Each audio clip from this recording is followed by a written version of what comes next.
आज के वीडियो में हम देखेंगे एफिलिएशन। एफिलिएशन का मतलब होता है, इसका लिटरल मीनिंग होता है संबद्धता या official connection, connection to something, है ना। और इसकी डेफिनेशन आप देख सकते हैं। Affiliation is the process of officially attaching association और कनेक्टिंग टू एन ऑर्गेनाइजेशन। किसी भी ऑर्गेनाइजेशन का उसको रिप्रेजेंट करने वाले ऑर्गेनाइजेशन के साथ में जो एक रिलेशन होता है, संबद्धता होती है, वो आपका अफिलिएशन कहलाता है। अगर इसके कंसेप्ट पे हम बात करें तो ये एक इससे स्टेज है जिसमें कनेक्शन होता है, रिलेशनशिप होती है, एसोसिएशन होता है, मेंबरशिप होती है दूसरी जो बॉडी है उसके साथ में एक पर्टिकुलर डेफिनाइट पर्पस के लिए।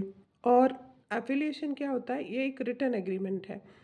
और जो एफिलिएशन होता है वो एक it is generally short for a definite period. इसको आपको एक पीरियड के बाद में रिन्यू कराने की आवश्यकता पड़ती है। ऐसा नहीं कि एक बार अफिलिएशन हो गया है तो फिर वो कंटिन्यूस रहेगा, नहीं, आपको एक टाइम पीरियड के बाद में इसको वापस से रिन्यू कराना पड़ेगा। उसके बाद में नेक्स्ट कंसेप्ट है affiliation fees, terms and condition. यदि आप अफिलिएशन को पढ़ रहे हैं तो आपको उसके लिए फ़ीस पे करनी पड़ेगी। उनके पर्टिकुलर कुछ क्राइटेरिया हैं, उनके गाइडलाइंस हैं, उनके नॉर्म्स हैं, जिससे आप अपनी संस्था को संबद्ध कर रहे हैं। उसके साथ आपको उन रूल्स, रेगुलेशंस, नॉर्म्स के साथ भी संबद्धता आपको बनाकर रखनी पड़ेगी। तो ये है कंसेप्ट। दूसरी चीज़ यदि हम देखें तो क्राइटेरिया। तो जो क्राइटेरिया है आपका, सबसे पहला है कि किसी भी आपको ऑर्गेनाइजेशन को किसी पर्टिकुलर या यूनिवर्सिटी के साथ या किसी बोर्ड के साथ यदि संबद्धता प्राप्त करनी है तो उसके लिए आपको क्या करना पड़ेगा? सबसे पहले आपको उसके साथ आपको अफिलिएशन के लिए अप्लाई करना पड़ेगा। तो जैसे फॉर एग्जांपल हम देखें, to gain affiliation for a nursing college in India an affiliation must meet specific criteria set by regulatory bodies like Indian Nursing Council। यदि एक नर्सिंग कॉलेज को आप अफिलिएटेड कराना चाहते हैं तो उसके लिए आपको क्या करना पड़ेगा? जो क्राइटेरिया दिया है रेगुलेटरी बॉडीज़ के द्वारा, जैसे आईएनसी के द्वारा इंडियन नर्सिंग काउंसिल ने क्राइटेरिया दिया है, कुछ गाइडलाइंस दिए हैं, तो वो गाइडलाइंस को आपको फुलफ़िल करना है। जैसे गाइडलाइन में यदि सबसे पहले हम देखें तो है आपका इंफ्रास्ट्रक्चर।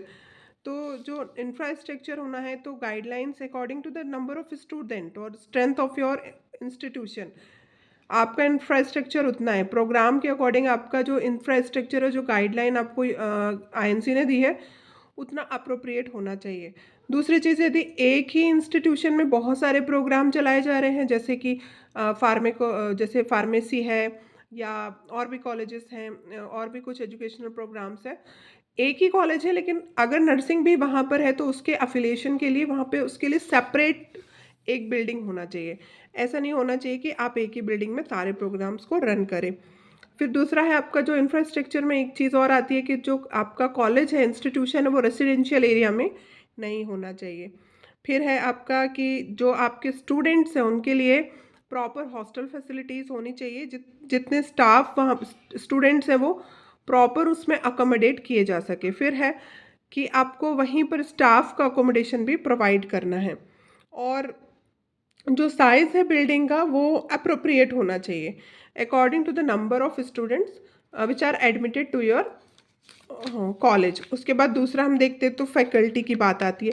तो जो फैकल्टी होनी चाहिए ना, फैकल्टी भी proper according to the number of student और अकॉर्डिंग टू द कोर्स आपके पास उतनी फैकल्टीज़ होनी चाहिए। अब फैकल्टीज़ के लिए जैसे एग्जांपल हम दे सकते हैं, एक प्रोफेसर है तो उसके लिए कितना एक्सपीरियंस चाहिए आपको? आफ्टर एमएससी उनके लिए 10 ईयर का एक्सपीरियंस उनको चाहिए, तभी वो प्रोफेसर के क्राइटेरिया के अंदर में फिट होंगे।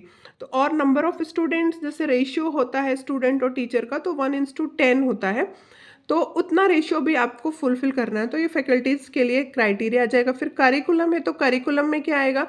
जो करिकुलम डिज़ाइंड किया है रेगुलेटरी बॉडी ने, जैसे आईएनसी ने जो करिकुलम दिया है, तो जो प्रोग्राम्स आप रन कर रहे हैं तो it should be adhere with that particular given programme. और उसके बाद क्लिनिकल फैसिलिटीज़ की यदि हम बात करें तो क्लिनिकल फैसिलिटीज़ में है कि जो स्टूडेंट्स हैं उनको उनको जो क्लिनिकल एक्सपर्टाइज है वो फुलफ़िल होना चाहिए। तो उसके लिए जो इंस्टीट्यूशन है उसको अफ़िलिएट होना चाहिए एक अपना पेरेंट हॉस्पिटल। तो वो पेरेंट हॉस्पिटल भी ऐसा होना चाहिए कि उसमें पर्टिकुलर बेड्स होने चाहिए और जो बेड्स हैं उसमें पेशेंट्स और जो स्टूडेंट है उनका जो रेशियो है वो भी प्रॉपर रेशियो होना चाहिए, जैसे 1:3 रेशियो है स्टूडेंट और पेशेंट का। उसके बाद सफिशिएंट बेड्स होना चाहिए जिससे कि गुड ऑक्यूपेंसी रेट को आप मेंटेन कर सकें।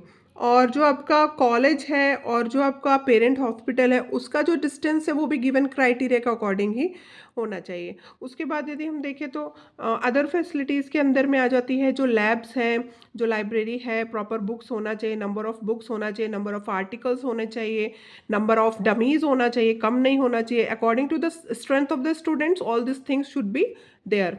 उसके बाद आपका है कि लोकेशन कहाँ होनी चाहिए, तो मैंने जैसे आपको पहले बताया कि जो लोकेशन है वो रेसिडेंशियल एरिया में नहीं होनी चाहिए। फिर और जो कंप्लायंसेस है, मतलब जो जो नियम हैं, जो रेगुलेशंस हैं, जो यूनिवर्सिटीज़ के द्वारा बनाए गए हैं या आईएनसी के द्वारा बनाए गए हैं, तो आपको उनके साथ अडहेयर होके रहना है। तो यही है सिंपल सा मीनिंग एफिलिएशन का।